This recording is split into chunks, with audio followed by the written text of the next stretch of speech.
Yo, what up? I'm back.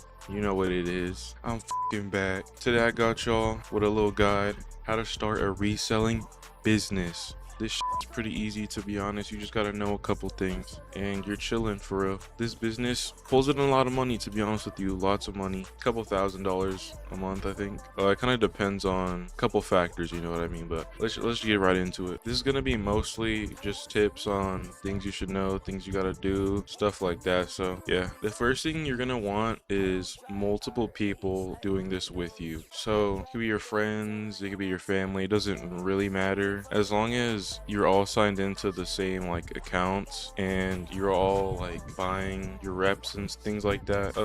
Basically they have to be doing everything I've taught, but like together, if that makes sense. They also need to be helping you research like the new best products, because like I said in the last video, the best things you can find to resell are just random things that people want that nobody's reselling, like the hair dryer I showed last time. I just recently resold another one. It's really easy money. No one's reselling it for real, so it's really easy. Next we have the best selling sites and the worst ones. So personally I would probably stick to eBay and Depop. Personally I just think Mercari's like kind of weird and kind of dead. I don't think it's like completely dead or whatever, but when it comes to like selling clothes and things like that, I don't think there's better sites. You shouldn't be wasting your time, you know, with something subpar. And kind of the same with OfferUp, I guess. OfferUp is kind of a weird one, to be honest. I suggest just staying with eBay and Depop. They have the best stuff. Personally, I prefer eBay the most, but Depop is pretty good too, especially for clothes. Okay, so I'm gonna go over some quick things on how to spot items that you do not want to buy on DHgate.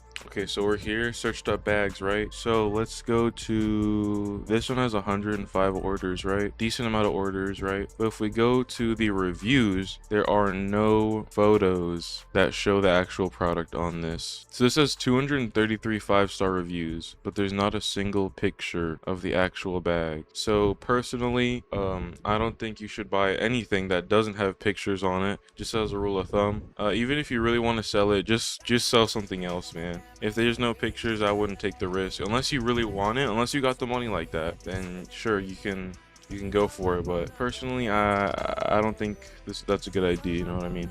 Next, we're gonna go over pricing for your item. So this hoodie, for example, is $25 for one piece. If I choose this black one, right, large, 25, right? If you buy a bunch of them, you'll obviously get a cheaper price per piece.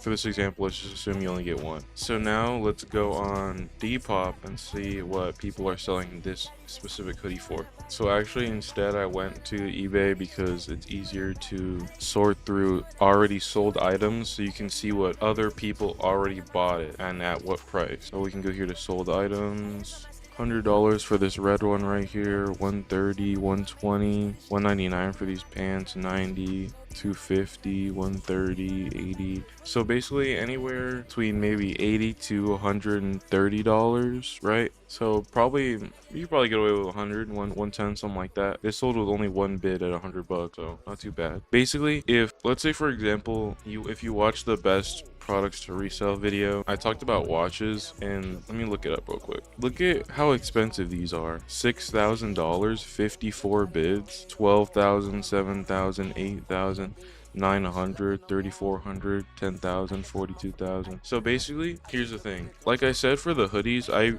usually go for 3 times profit. However, if you're selling something that's like extremely expensive, I'm pretty sure you can get a Rolex on DH for like $50 or something like that. I might be wrong, but it's decently cheap, right? So you don't really have to go for an absolutely insane reselling price like this. Like, you do not have to do this. Like, this is, especially because of authenticity guarantee, you don't want to do that. So you need to make sure that your price isn't like insanely low, because then people are gonna probably assume that it's not real, or maybe that it has like some crazy issue with it, something like that. But you need to make sure that you're not selling it for way too much money, you know what I mean? You have to find that middle ground. So circling back to when I was talking about getting other people to do this with you, here's basically what I think you should do and what I do personally. So I have 2 other friends that are all signed into the same eBay accounts, the same Depop accounts, the same DHgate accounts as me, and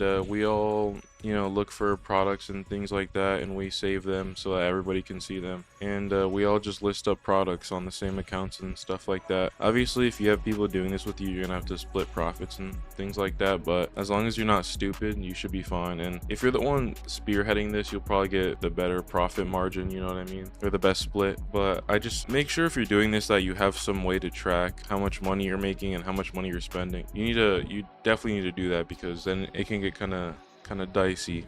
Anyway, that's all for today. If you have any questions, any video topics you want, let me know in the comments. Like, subscribe. Appreciate y'all. I'm out.